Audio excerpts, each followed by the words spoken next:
তো এই হচ্ছে জগন্নাথ দেবের রথযাত্রার মূল গেট। তো জগন্নাথ দেবের রথযাত্রা থেকে প্রশান্ত বলছি। আমার সামনে দেখতে পাচ্ছেন একটি রথ, এটি ইসকনের পরিচালিত।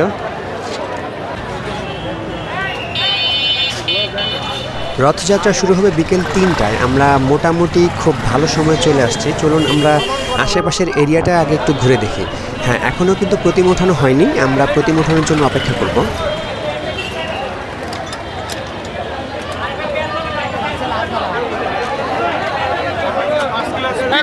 আমরা এখন আছি জগন্নাথ দেবের রথযাত্রায়। এটি বাংলাদেশের স্বামীবাগে অবস্থিত। দেখেন এখানে প্রচুর লোকজন সমাগম হয়েছে এই রথযাত্রায়। রথযাত্রাকে কেন্দ্র করে বিভিন্ন স্বেচ্ছাসেবক সংগঠন আসছেন। আজকে রোদটা অনেক কম, তো আজকে রোদ অনেক কম, এই জন্য মানুষজন শান্তিতে আসতে পারতেছেন। আর যেহেতু এটা পুরান ঢাকার একটা এলাকা, তো এইখানে আসলে কিন্তু লোক সমাগম এমনিতে অনেক বেশি হয়। পুরান ঢাকার একটা এলাকা হওয়াতে এই রাস্তাটা এমনিতেও চিকন, তবে আজকে শুক্রবার হওয়াতে রাস্তায় একেবারেই জ্যাম নাই।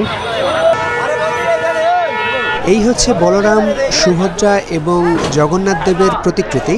তবে এটা কিন্তু মূল প্রতিমা নয়, মূল প্রতিমা আসছে। তো মূল প্রতিমা আসার সময় আমরা অবশ্যই আপনাদেরকে দেখানোর চেষ্টা করব। এখানে আরো একটি রথ দেখতে পাচ্ছি।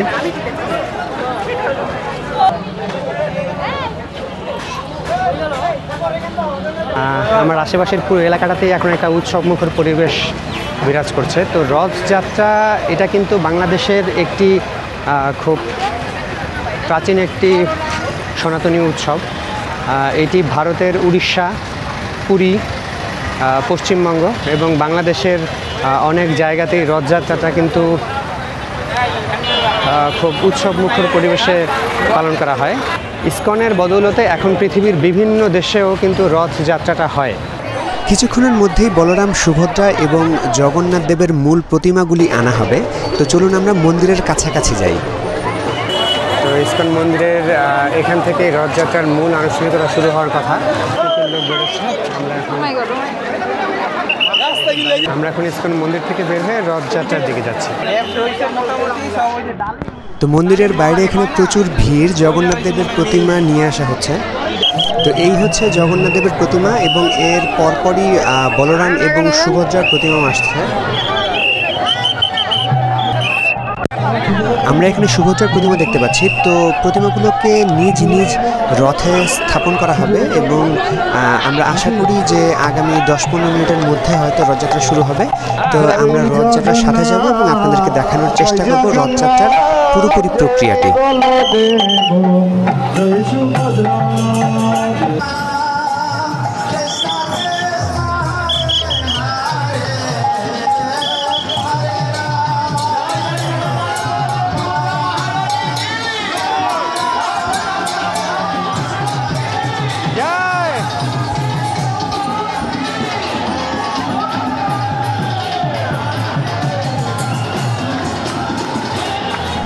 আষাঢ় মাসের শুক্ল দ্বিতীয়ায় বলরাম ও বোন সুভদ্রার সঙ্গে মাসির বাড়ি যান জগন্নাথ। মাসির বাড়ি অর্থাৎ ইন্দ্রদুম্ভের পত্নী গুন্ডিচার বাড়ি। সেখান থেকে আবার 7 দিন পর মন্দিরে ফিরে আসেন জগন্নাথ। এটাকেই জগন্নাথ দেবের মাসির বাড়ি যাওয়া বলে। পরপর 3টি সুসজ্জিত রথে চেপে মাসির বাড়ির উদ্দেশ্যে যান জগন্নাথ। এই যাওয়াকে সোজা রথ এবং ফিরে আসাকে উল্টা রথ বলে।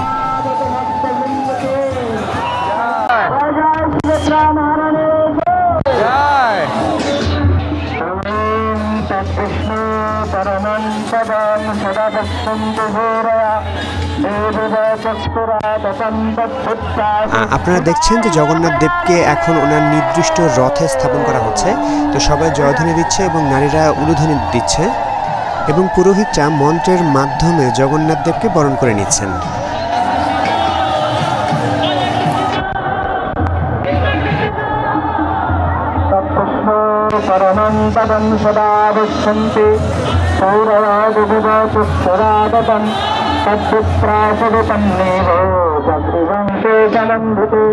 বিষ্ণু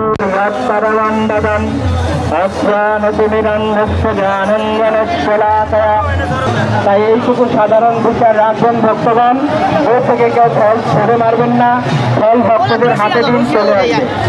আর যদি আপনি একান্ত দিতে না পারছেন, ওখান থেকেই দেখান জগন্নাথকে, ওনার চোখের সামনে আসলেই এটা নমঃ বিষ্ণুপাদায় কৃষ্ণ পৃষ্ঠায় ভূতলে শ্রীমতে ভক্তি সিদ্ধান্ত সরস্বতী নামিনে শ্রীরার্ষমানভূতেরি বহুত্তায় কৃতাব্ধয়ে কৃষ্ণ সমন্দ বিজ্ঞানদায়িনে প্রভবে নমঃ মাধুর্যোজ্জ্বল প্রেমার্থ স্বরূপানুভক্তিতা বিভোর করুণা শক্তি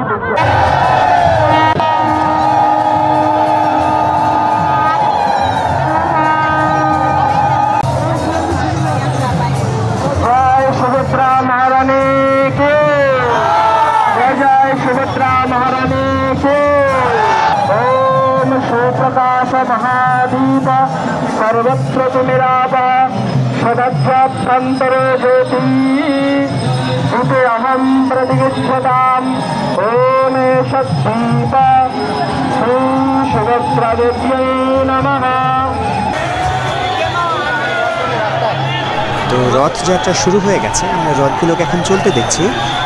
তো এই রথগুলো ইসকনের যে স্বামীবাগ মন্দির আছে ঢাকায় অবস্থিত, এখান থেকে গুলিস্তান হয়ে এবং ঢাকার বিভিন্ন রাস্তা হয়ে এটা কিন্তু চলে যাবে একদম ঢাকেশ্বরী মন্দিরে। তো চলুন আপনাদেরকে সাথে নিয়ে আমরাও ঢাকেশ্বরীর দিকে রওনা করি। আরে কাঁঠাল থেকে মারছে।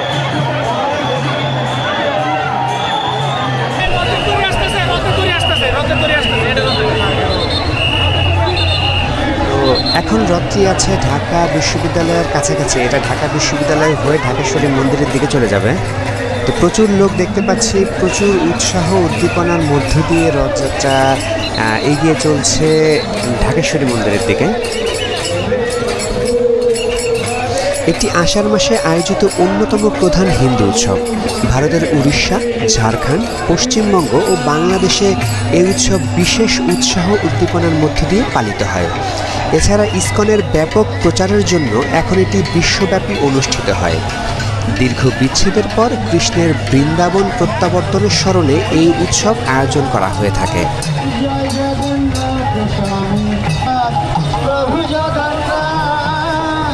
ভারতের সর্বাধিক প্রসিদ্ধ রথযাত্রা উড়িষ্যার পুরী শহরের জগন্নাথ মন্দিরের রথযাত্রা। পশ্চিমবঙ্গের পূর্ব মেদিনীপুরের মহিষাদল শ্রীরামপুর শহরের মহাশের রথযাত্রা, গুপ্তিপাড়ার বৃন্দাবনচন্দ্র মঠের রথ, কলকাতার রথ এবং বাংলাদেশের ইসকনের রথ ও ধামরাইয়ের জগন্নাথ রথ বিশেষভাবে প্রসিদ্ধ।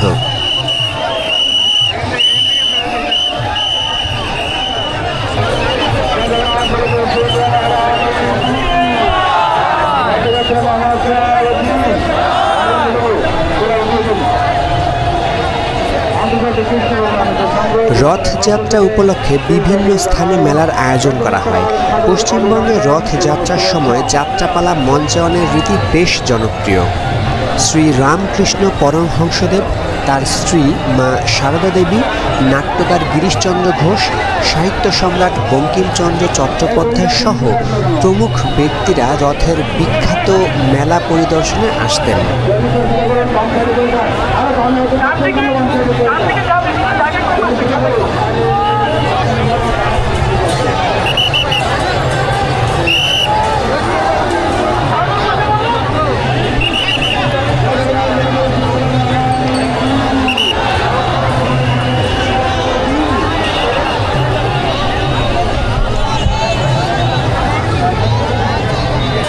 এই রথযাত্রাকে কেন্দ্র করে সারা বাংলাদেশের বিভিন্ন স্থান থেকে প্রচুর ধর্মপ্রাণ হিন্দুরা এসে সমবেত হয়েছেন ঢাকায়।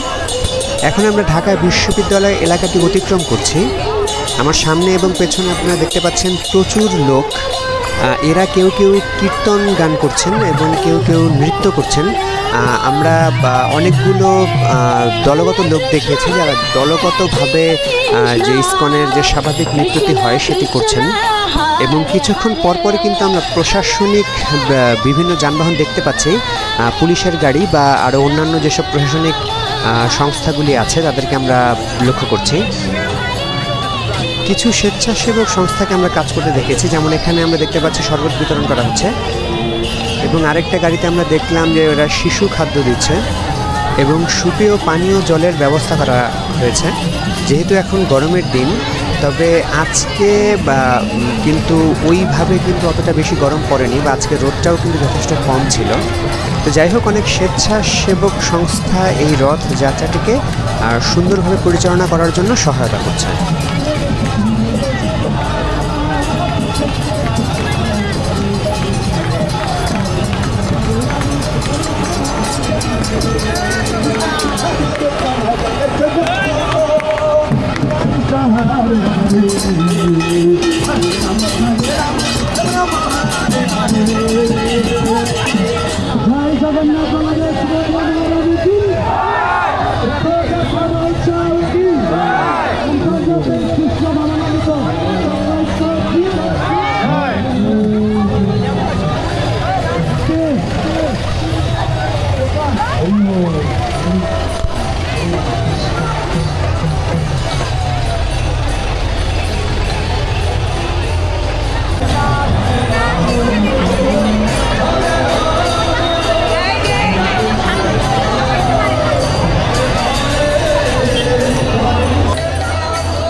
তো এই ছিল জগন্নাথ দেবের রথযাত্রা, যেটি হিন্দু ধর্মাবলম্বীদের জন্য একটি অন্যতম চমৎকার অনুষ্ঠান।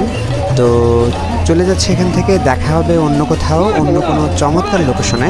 ততক্ষণ পর্যন্ত ভালো থাকুন, আমাদের চ্যানেলটিকে সাবস্ক্রাইব করে রাখুন, লাইক কমেন্ট শেয়ার দিয়ে আমাদের পরবর্তী ভিডিও তৈরিতে উৎসাহিত করুন। ধন্যবাদ।